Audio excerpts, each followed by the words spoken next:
Welcome to the Kyber Show. This is, of course, Ken, and Skelturix and I are happy to present episode number 25 to you. We're back in 5v5.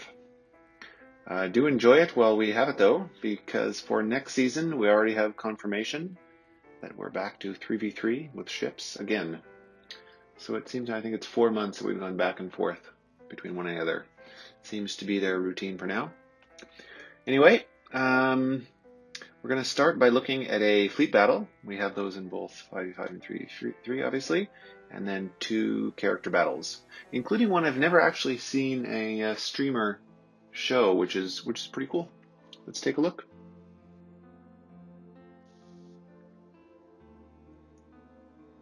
All right, here we have Malevolence against Chimera and Empire. This is normally a win for Malevolence, but it's a bit more tricky with Chimera because you have to watch carefully the ultimate cooldown. It's the only real danger here.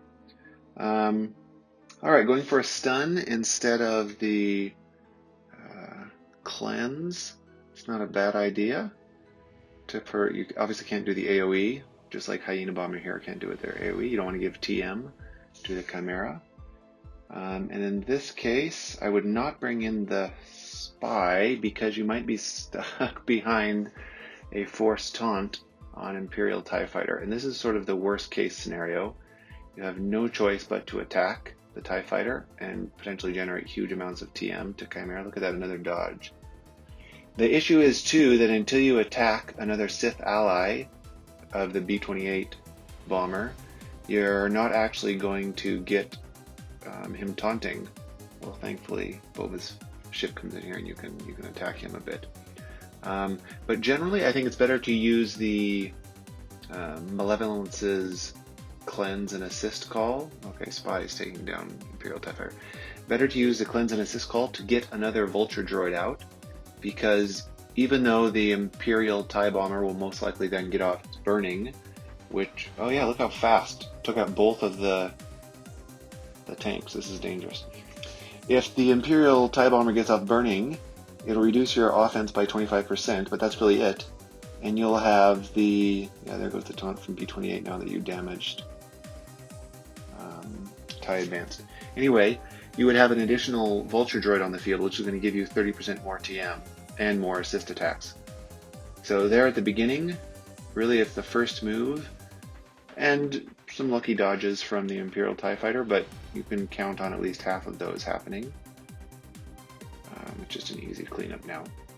But no real, it was close with the win. Luckily the Spy was in stealth, but that could have been another 5 to 8 banners easily. Good fight though.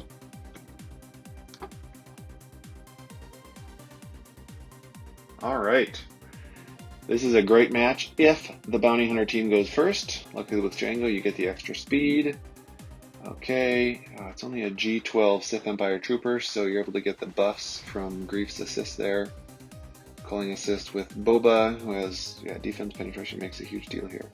This fight triggered Malak. That was an interesting move to go straight for the execute. And there you go, 2 down. This is a great fight, executed almost perfectly, and shows the power of the Bounty Hunters versus the Sith Empire team. With those stacks of Frenzy, they take a lot of damage from the Bounty Hunters. Awesome 59-point win, nice and quick, very well executed.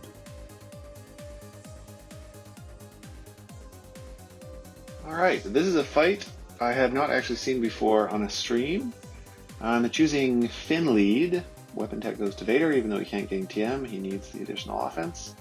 And defense, ignore. Basically, Finn's lead doesn't give the full bonus to other allies like he does with resistance, but you still get 30% potency and offense and defense. The only real danger here is if Fear lands on Vader, which is a 25% chance.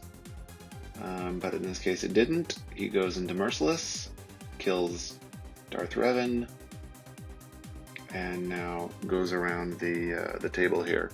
Almost kills Marauder. No ability block on Bast, but he did give one on Malak and didn't get feared, which is nice. Now there goes Bastilla. Here Going for a TM swap. I think the HK is only G12 in this particular fight, so he doesn't do that much damage. No, I see the low relic G13. Okay, now going for the fracture. But this is an awesome counter, guaranteed not to have Thrawn or Vader feared at the beginning of the fight. And you don't really even need Watt, depending on how, yeah, look at that, 500k almost. You don't really even need Watt depending on how your stats, your mods are set up, but very nice, easy, clean fight. Great to see. Thank you for watching another episode. Especially for this 5v5 season, I would love some feedback on individual fights any of you would like to see. Things maybe that are difficult, or you don't see that often, or you're not sure exactly how the fight plays out. Leave a comment or send me a message on Discord or something. Because it's getting to the stage where most of the fights, like a good 80 to 90% of the fights that I'm seeing, if not more, are ones I've actually already covered on this show. So I'd love to hear about ones that I can keep an eye out for.